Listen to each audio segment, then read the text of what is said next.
Okay mga boss, tuturo ko sa inyo paano mag-wire ng heater.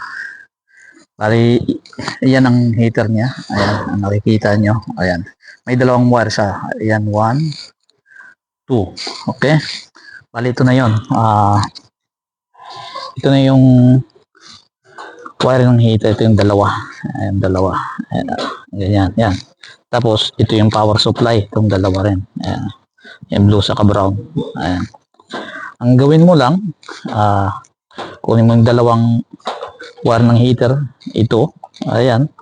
Tapos, kunin mo yung isa ng line ng heater, tapos yung line ng power supply mo, isa, saka yung sa indicator light mo, ito yung kulay pula na yan.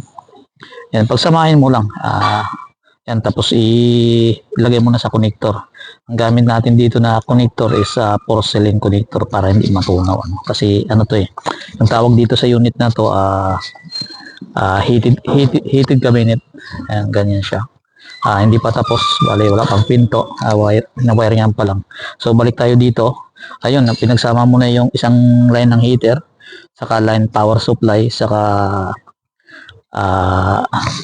isang line ng indicator. Tapos ito naman yung thermostat tinatawag. Ayan yung thermostat niya.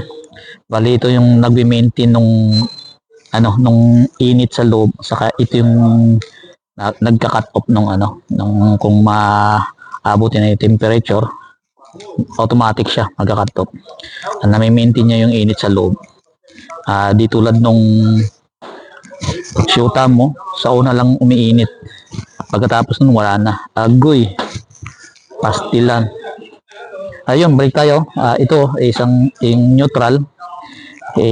Nag-iisang lang yan. Dito sa thermostat, sa isang terminal ng thermostat. Ayan. Tapos, yung isang line naman ng heater, ito. Saka isang line ng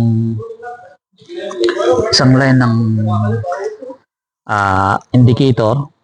Pinagsama mo, dito naman siya sa isang terminal ng thermostat. Ayan. Yun lang, napakasimple lang. Kung masundan mo, mas simple lang naman. Ito yung yung pinaka-control niya.